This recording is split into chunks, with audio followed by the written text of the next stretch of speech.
Ladies and gentlemen, ಈ ಯಡಿಯೂರಪ್ಪನವರಿಗೆ ಮೂಗುದರ ಹಾಕ್ಲಿಕ್ಕೆ ಆಗುತ್ತಾ ಯಾರಿಗಾದ್ರು? ಎಸ್, ಆಗುತ್ತೆ ಅಂತ ಹೇಳಿ ಈಗ ಒಂದು ಸುದ್ದಿ ಹೊರಬಂತು. ಯಡಿಯೂರಪ್ಪ ಮತ್ತು ಯಡಿಯೂರಪ್ಪನವರ ಮಗ ವಿಜಯೇಂದ್ರ ಅವರು 2028ರಲ್ಲಿ ಅಧಿಕಾರದ ಮುಖ್ಯವಾಹಿನಿಗೆ ಅಂದ್ರೆ ಮುಖ್ಯಮಂತ್ರಿ ಆಗದೆ ಇರೋ ತರ ತಡಿಲಿಕ್ಕೆ ಏನ್ ಮಾಡಬೇಕೋ ಅದನ್ನೆಲ್ಲ ಯಡಿಯೂರಪ್ಪನವರ ವಿರೋಧಿ ಬಣ ಈಗಾಗಲೇ ಮಾಡ್ತಾ ಇದೆ. ಅರ್ಥಾತ್ ಯಡಿಯೂರಪ್ಪನವರಿಗೆ ಮೂಗುದಾರ ಹಾಕಲಿಕ್ಕೆ ತಯಾರಾಗಿದೆ.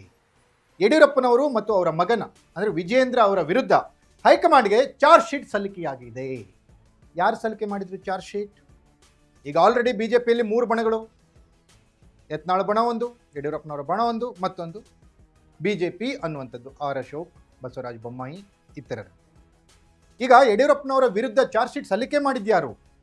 ಎಸ್, ಫೋಕಸ್ ಟುಡೇನಲ್ಲಿ ನಾನು ಹೇಳ್ತೀನಿ. ನೆಲ ಜಲ ಭಾಷೆಗಾಗಿ ಪ್ರಾಮಾಣಿಕ ಪತ್ರಿಕೋದ್ಯಮ, ನಾನು ಹೇಮ.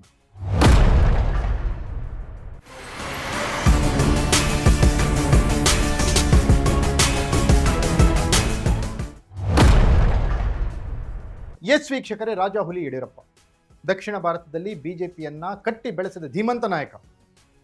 ದಕ್ಷಿಣ ಭಾರತದಲ್ಲಿ, ಕರ್ನಾಟಕದಲ್ಲಿ ಬಿಜೆಪಿ ಅಧಿಕಾರಕ್ಕೆ ಬರಕ್ಕೆ ಕಾರಣನೇ ಯಡಿಯೂರಪ್ಪನವರು.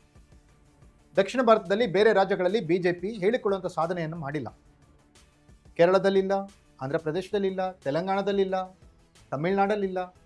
ಇಂತಹ ದಕ್ಷಿಣ ಭಾರತದಲ್ಲಿ, ಕರ್ನಾಟಕದಲ್ಲಿ ಬಿಜೆಪಿ ಯಾಕಪ್ಪ ಅಧಿಕಾರಕ್ಕೆ ಬಂತು ಅಂದರೆ ಬಿಕಾಸ್ ಆಫ್ BS ಯಡಿಯೂರಪ್ಪ. ಯಡಿಯೂರಪ್ಪನವರು ರೈತ ನಾಯಕ ಅಂತ ಬಿಂಬಿಸ್ಕೊಂಡು ಬಿಜೆಪಿಯನ್ನ ಕಟ್ಟಿ ಬೆಳೆಸಿ ಅಧಿಕಾರಕ್ಕೆ ತಂದರು.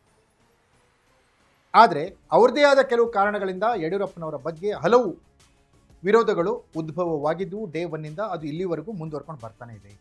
ಯಡಿಯೂರಪ್ಪನವರ ವಿರೋಧಿಗಳು ಸಾರಾಸಗಟಾಗಿ ವಿಜಯೇಂದ್ರನ ವಿರೋಧಿಗಳಾಗ್ಬಿಟ್ಟಿದ್ದಾರೆ. ಹಾಗಾಗಿ ವಿಜಯೇಂದ್ರ 2028ರಲ್ಲಿ ಬಿಜೆಪಿಯ ಮೊದಲ ಸ್ಥಾನದಲ್ಲಿ ಇರಬಾರ್ದು ಅನ್ನೋ ಉದ್ದೇಶದಿಂದ ವಿಜಯೇಂದ್ರ ವಿರುದ್ಧ, ಯಡಿಯೂರಪ್ಪನವರ ವಿರುದ್ಧ ಬಿಜೆಪಿಯ ಭಿನ್ನರ ಗುಂಪು ಚಾರ್ಜ್ ಶೀಟ್ ಅನ್ನು ಸಲ್ಲಿಕೆ ಮಾಡಿದೆ.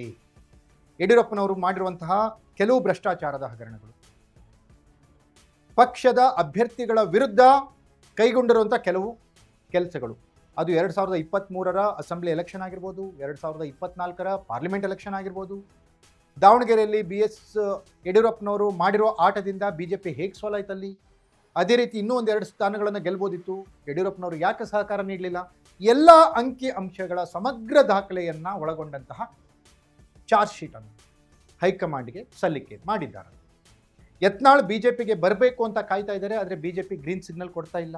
ಭಿನ್ನರು ಯಡಿಯೂರಪ್ಪನವರ ನಾಯಕತ್ವವನ್ನು ಒಪ್ಪಿಕೊಂಡು ಪಕ್ಷದಲ್ಲಿರೋದು ಕಷ್ಟ ಅಂತ ಹೇಳ್ತಾ ಇದ್ದಾರೆ. ಅದೇ ರೀತಿ ಬಿಜೆಪಿಯ ಮತ್ತೊಂದು ಬಣ, ಇದು ಆರ್ ಅಶೋಕ್ ವಿರೋಧ ಪಕ್ಷದ ನಾಯಕರು, ಬಸವರಾಜ ಬೊಮ್ಮಾಯಿ ಮಾಜಿ ಮುಖ್ಯಮಂತ್ರಿಗಳು, ಇನ್ನಿತರರೇನಿದಾರಲ್ಲ, ಅವರೆಲ್ಲರೂ ಕೂಡ ಮತ್ತೆ ಬೇರೆ ರೀತಿಯ ಅಪಸ್ವರಗಳನ್ನು ಯಡಿಯೂರಪ್ಪ ಮತ್ತು ಪುತ್ರ ವಿಜೇಂದ್ರ ವಿರುದ್ಧ ತೆಗಿತಾನೆ ಇರ್ತಾರೆ ಆವಾಗವಾಗ.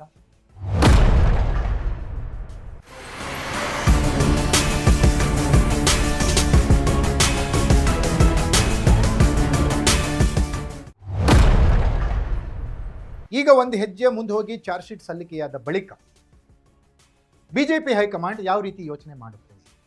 ಕರ್ನಾಟಕದಲ್ಲಿ ಯಡಿಯೂರಪ್ಪ ಸುಪ್ರೀಂ ಅನ್ನೋ ತೀರ್ಮಾನಕ್ಕೆ ಬಂದಿರುವಂಥ ಬಿಜೆಪಿ ಯಡಿಯೂರಪ್ಪನವರಿಂದ ಏನಾದರೂ ಸ್ಪಷ್ಟನೆಯನ್ನು ಕೇಳುತ್ತಾ, ಅಥವಾ ಇದೆಲ್ಲ ಗೊತ್ತಿರೋದೇ ಬಿಡ್ರಿ ನೋಡೋಣ ಮುಂದೆ ಅಂತ ಹೇಳುತ್ತಾ? 2028ಕ್ಕೆ ಯಡಿಯೂರಪ್ಪನವರ ನಾಯಕತ್ವದಲ್ಲೇ ಕರ್ನಾಟಕದಲ್ಲಿ ಬಿಜೆಪಿ ಚುನಾವಣೆಯನ್ನು ನಡೆಸುತ್ತಾ? ಕಾದು ನೋಡಬೇಕಿದೆ. ಇದಾಗಿತ್ತು ಫೋಕಸ್ ಟುಡೇ.